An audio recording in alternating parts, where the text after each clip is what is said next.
दोस्तों, एक झोपड़ी से आवाज़ आती है शोर की। मतलब कोई बचाओ बचाओ इस तरह से। तभी उधर से बाइक आ रही होती है। उस लड़के का फ़ोन आ जाता है। उनकी बाइक उस झोपड़ी के पास में रुकती है। तो ये दो लड़के थे जो उसके पास बैठा हुआ था पीछे। वो कहता है कि किसी की यार आवाज़ आ रही है कि बचाओ बचाओ इस झोपड़ी में से। वो कहता है यार किसी की आवाज़ आ रही होगी, छोड़ो चलते हैं। लेकिन वो कहता है नहीं यार, किसी लड़की की आवाज़ है रही है, ऐसा लग रहा है कि वो मदद मांग रही है।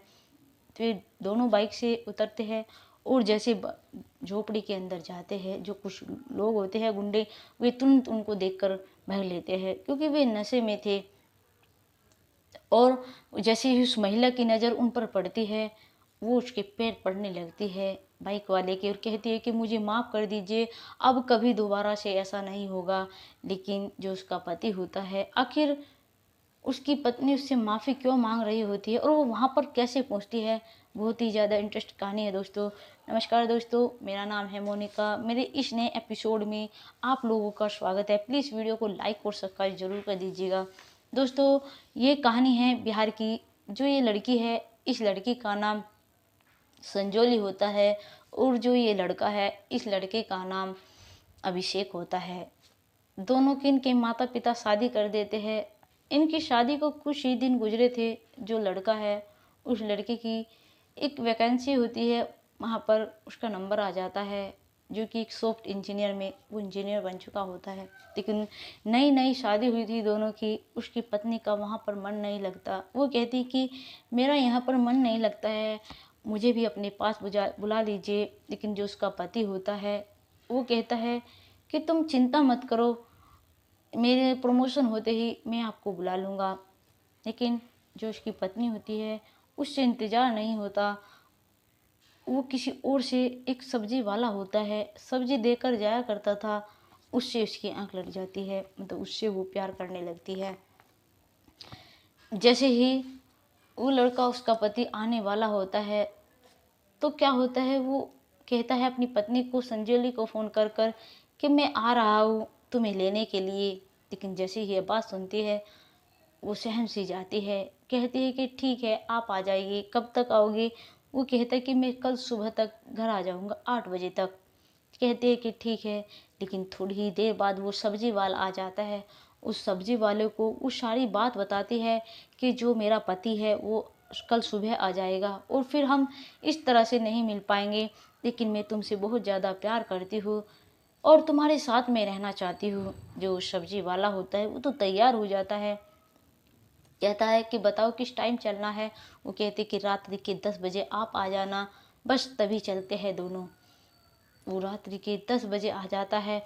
जो होती है संजोली, वो अपना सामान पैक करती है और वहाँ से निकल लेती है। और निकलने के बाद में वे एक स्टेशन पहुँच जाते हैं। स्टेशन पहुँचने के बाद में वे बिहार से निकलते हैं, और बिहार से निकलने के बाद में वे सोचते हैं अब हमें कहीं दूर जाना है जहाँ पर कोई हमें ढूंढ ना सके। वे गोवा निकल जाते हैं। गोवा जाने के बाद में वहाँ पर जो लड़का था, उस लड़के का नाम दोस्तों अनुज होता है। अनुज उसे अच्छे से रखने लगता है। वहाँ पर जाकर वे पहले एक मंदिर में जाकर शादी करते हैं। फिर एक किराए पर रूम लेते हैं। लेकिन कुछ दिन रूम पर रहते हैं। रूम थोड़ा ज़्यादा महंगा था, इसलिए रूम का किराया बस देते या फिर अपना खर्चा उठाते। फिर एक कहीं पर जो सरकारी जगह होती है, वहाँ पर एक रास्ते में झोपड़ी डाल लेते हैं और वहाँ पर दोनों रहने लगते हैं। जो लड़का था जिसके साथ में वो आई थी, अनुज, उस वो सब्जी बेचने लगता है जगह जगह फेरी कर कर। ऐसे ही एक दिन वो फेरी करने गया हुआ था, तो कुछ लोग आ जाते हैं वहाँ पर। उन्होंने ड्रिंक करी हुई थी, और जैसे ही उसको देखते हैं, वो अपने एक, उस पर जो मतलब छोटा सा पत्थर होता है, वहाँ पर अपने कपड़े धो रही होती है अपने और अपने पति के। वे शराबी वहाँ पर आ जाते हैं, और आने के बाद में उसकी झोपड़ी में ले जाते हैं पकड़कर। वे पूरे 4 लोग थे, और उसके साथ में ज़बरदस्ती करने लगते हैं। लेकिन वो चिल्ला रही होती है कि मुझे छोड़ दीजिए, मैंने आप लोगों का क्या बिगाड़ा है। लेकिन वे तो नशे में थे, वे कुछ सुनने वाले नहीं थे। तो जैसे ही वहाँ पर दो लोग जा रहे होते हैं, उस झोपड़ी के पास से गुजर रहे होते हैं, लेकिन जो बाइक पे था उस लड़के का फ़ोन आ जाता है। वो बाइक को रोकता है और फ़ोन को रिसीव करता है, लेकिन जो पीछे बैठा हुआ था उसे आवाज़ आ रही थी कि बचाओ बचाओ। कभी उसके मुंह पे हाथ रख रहे थे, कभी वो हटा दिया करती थी और कभी वे रख लिया करते थे। तो कभी आवाज़ आती है और कभी आवाज़ नहीं आती। वो कहता है कि यार किसी की आवाज़ आ रही है, पता नहीं कौन है, लेकिन किसी लेडीज़ की आवाज़ आ रही है कि बचाओ, मैंने क्या बिगाड़ा है आपका, मुझे छोड़ दीजिए। इस तरह से मतलब रुक रुक कर आवाज़ आ रही है। वो कहता है यार कोई नहीं, चलो चलते हैं। वो कहता है नहीं यार, किसी महिला की आवाज़ है, ज़रूर देखेंगे इस झोपड़ी के अंदर जाकर आखिर कौन लोग हैं। दोनों उतरते हैं बाइक से और जाकर देखते हैं अंदर झोपड़ी के।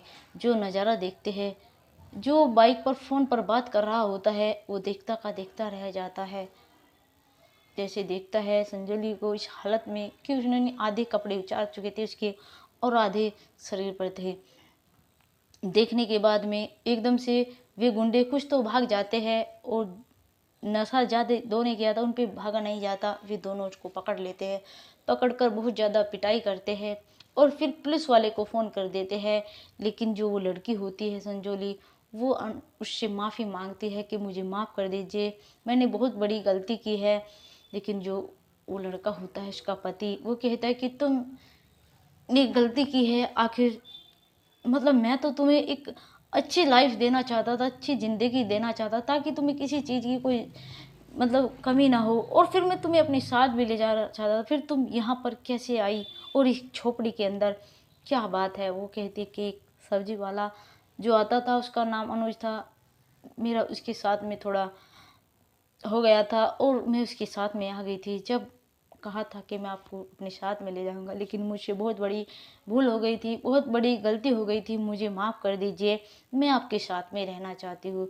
लेकिन जिधर उसका पति कहता है तुमने इतनी बड़ी गलती की है कि गलती होती है माफ़ करने के लिए, लेकिन ये गलती माफ़ करने के लिए नहीं है, क्योंकि शायद मैंने तुम्हें माफ़ भी कर दिया, लेकिन जो मेरे माता पिता है वो तुम्हें कभी नहीं अपना पाएंगे और नहीं अपने बहू के रूप में देख पाएंगे।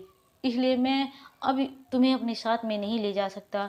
जो थोड़ी ही देर बाद में वो सब्जी वाला आ जाता है और वहाँ पर उन्हें देखता है तो वो भी मतलब डर जाता है, एकदम भागने की कोशिश करता है।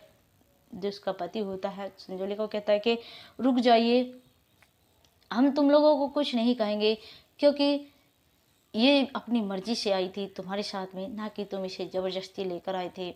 अब दोनों रहो। और उसको कहकर जाता है संजोली, भुगतो, जैसा तूने किया वैसा भुगतो, अब सारी उम्र इस झोपड़ी में रहना, कोई भी कहीं भी कभी भी आकर तुम्हें कुछ भी कर सकता है। आज तो हम आ गए, शायद कल कोई भी ना आ पाए, तो तुम्हारी ज़िंदगी कहीं की नहीं रहेगी। और हाँ, एक बात ज़रूर कहना चाहूँगा, तुमने ज़रा सा भी नहीं सोचा, नहीं अपने घर वालों के बारे में, नहीं मेरे बारे में, आखिर मेरी क्या इज्जत रह जाएगी। मैं अब गांव भी नहीं जाता हूँ, ताकि लोग पता नहीं क्या क्या सवाल करते हैं मुझ पर। वो इतना कहता है और वहाँ से चला जाता है। जो संजोली है वो रोती रह जाती है, बिलखती रह जाती है। उधर जो अनुज है वो कहता है कि मैं तुम्हें एक अच्छी से अच्छी लाइफ देने की कोशिश करूँगा, तुम चुप हो जाओ, मैं बहुत मेहनत मजदूरी करूँगा। जो संजोली है फिर अनुज की गोली भरकर रोने लगती है। अनुज सोचता है कि मैं अब इसको कोई कमी नहीं होने दूंगा, कुछ भी करूँ लेकिन इस झोपड़े में नहीं रहूँगा, कभी भी कुछ भी हो सकता है। और फिर उसे एक रूम लेते हैं वे, एक फैमिली के यहाँ पर जाकर, जहाँ पर जॉइंट फैमिली रहती है उनके पास में ही, ताकि मैं बाहर भी गया हुआ हूँ तो कोई ऐसा हादसा ना हो।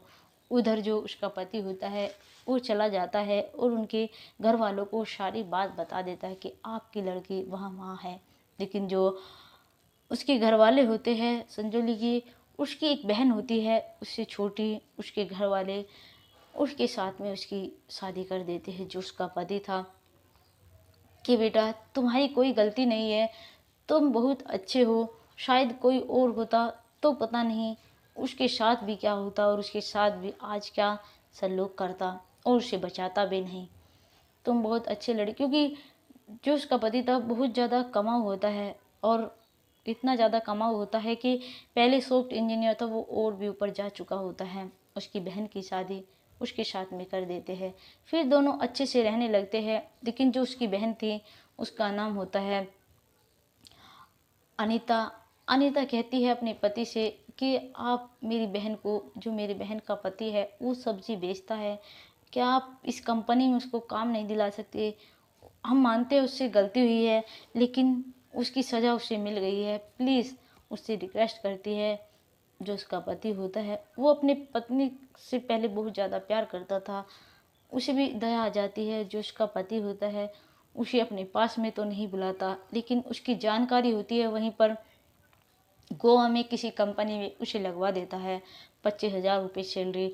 और वहाँ पर कहते हैं जैसे तुम काम अच्छा करते जाओगे तुम्हारी सैलरी बढ़ती चली जाएगी, उसकी ज़िंदगी भी सुधर जाती है। दोस्तों ऐसा वैसे कोई नहीं करता है जैसा संजोली के पति ने किया, फिर भी उसकी ज़िंदगी सुधार दी और उसकी बहन से शादी कर ली। दोस्तों फिर वो भी अच्छे से रहने लगी और वो भी अच्छे से रहने लगी। लेकिन एक बात बताइए आप, क्या ये अच्छा हुआ? नहीं, इस तरह से नहीं करना चाहिए। नहीं, इस लड़के ने इसकी मदद कर दी, लेकिन कोई और होता देखना तक पसंद नहीं करता। मदद तो दूर की बात है। दोस्तों प्लीज़ कमेंट में ज़रूर बताइएगा कि हमारी कहानी आपको कैसी लगी है। नमस्कार दोस्तों, जय हिंद, जय भारत।